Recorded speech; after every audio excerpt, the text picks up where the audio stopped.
ఎకరానికి 45 క్వింటాల దిగుబడి రావాలన్నా లేకపోతే 75 కేజీల బస్తాలు దాదాపుగా 65 నుంచి 70 బస్తాలు పండాలన్నా మీరు ఎంచుకోవాల్సిన ఒకే ఒక వరి విత్తనం డిఆర్ఆర్ ధాన్ 75. ఇంత దిగుబడ, అన్ని బస్తాల, అన్ని క్వింటాల్ల, నమ్మబుద్ధి కావట్లేదు. ఇదంతా ఫేక్, గాలి వార్తలు, ఉట్టి సోది, వ్యూస్ కోసం ఏమైనా చెప్తారు అని కొంతమంది రైతులు కొట్టిపారేస్తారు. ఈ దిగుబడి గురించి నేను చెప్పినా ఇంకెవరో చెప్పినా నమ్మాల్సిన పని లేదు. కానీ ఈ వంగడాన్ని డెవలప్ చేసిన శాస్త్రవేత్త డాక్టర్ అబ్దుల్ ఫియాజ్ స్వయంగా చెప్పారు ఈ దిగుబడి గురించి. కనీసం అంటే 30 క్వింటాల నుంచి పట్టి బాగా చేస్తే 35, 40 పైన కూడా బాగా వస్తుంది. అది మీ ల్యాండ్ ఎలా ఉంటుంది, మీ కల్టివేషన్ ఎలా చేస్తారో దానిపైన డిపెండ్ ఉంటుందండి. మొదటిసారిగా వివిధ రాష్ట్రాల నుంచి వచ్చిన 50 మంది రైతులకు ఈ విత్తనాన్ని పంపిణీ చేసినప్పుడు ఒక టీవీ ఛానల్కి ఇచ్చిన ఇంటర్వ్యూలో ఈ యొక్క విత్తనం యొక్క గుణగణాల గురించి ఫియాజ్ గారు చెప్పారు. ఇది డిఆర్ఆర్ 75 అని బీపీటీకి ఇంప్రూవ్డ్ వర్షన్గా చేశామండి. ఇక ఆ ఇంటర్వ్యూ సారాంశాన్ని మొత్తం కూడా మీకు సింపుల్గా అర్థమయ్యేటట్లు చెప్తాను. ఇప్పుడు నేను చెప్పేది ప్రతిదీ కూడా ఈ విత్తనాన్ని కనిపెట్టిన శాస్త్రవేత్త చెప్పిన మాటలు అనుకోవాలి. ఈ వంగడం గురించి ఆయన ఇంటర్వ్యూలో చెప్పిన అన్ని విషయాలను కూడా మీకు క్లుప్తంగా ఇక్కడ వివరిస్తాను. నేను ఏం చెప్పినా కూడా అది డాక్టర్ ఫియాజ్ గారు చెప్పిన మాటలే తప్ప నేను ఎక్కడా కూడా కల్పించి ఏ విషయం కూడా చెప్పడం లేదు. రైతులందరూ కూడా ఈ విషయాన్ని అర్థం చేసుకోవాలి. అదేవిధంగా ఈ విత్తనం కావాలంటే ఎవరిని సంప్రదించాలి, విత్తన లభ్యత ఎలా ఉంది, దీన్ని ఎక్కడ తీసుకోవాలి అనే విషయాలు కూడా వీడియో ఎండ్లో అయితే చెప్తాను. ఇంకా ఈ వరి వంగడం గురించి పూర్తి వివరాలు అయితే ఇప్పుడు తెలుసుకుందాం. దీన్ని డిఆర్ఆర్ ధాన్ 75 ఇంకా భాగ్యనగర్ సోనా పేర్లతో పిలుచుకుంటారు.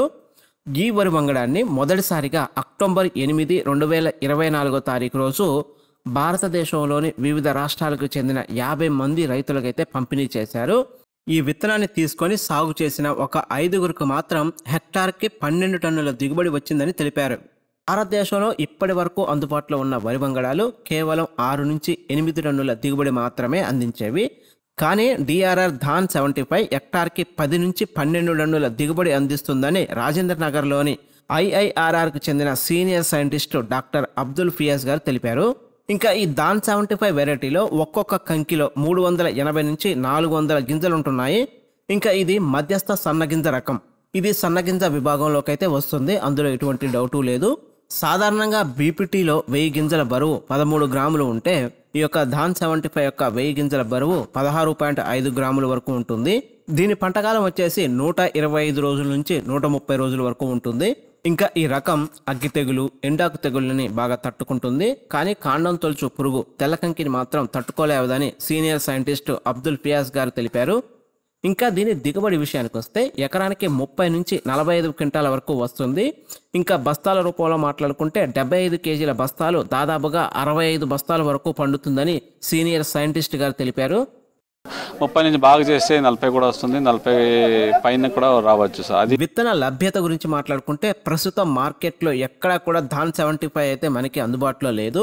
ఇది పూర్తిగా రైతుకి అందుబాటులోకి రావాలంటే ఇంకా సంవత్సరం వరకు పడుతుంది. ప్రస్తుతం ఇది ఇంకా మినీ కిట్ దశలో కూడా లేదు. కేవలం ఒక 50 మంది రైతులకి ఇచ్చి పండించమని ఒక ట్రయల్ వేశారు. రైతు క్షేత్రాల్లో ఇది మంచి ఫలితాలను కనపరిచింది. హెక్టార్కి 12 క్వింటాల వరకు దిగుబడి అందించిందని రైతులు చెప్పారు. ఈ వంగడం రైతుకి అందుబాటులోకి వస్తే వ్యవసాయంలో విప్లవాత్మకమైన మార్పులైతే ఖచ్చితంగా వస్తాయి. ఈ విత్తనానికి అంత దమ్ముంది. ఈ విత్తనం యొక్క లభ్యత, అదేవిధంగా ఈ విత్తనానికి సంబంధించిన ఎటువంటి అప్డేట్స్ పరిశోధనా కేంద్రం నుంచి వచ్చినా నేను వీడియో రూపంలో మీకు అప్డేట్ చేస్తాను.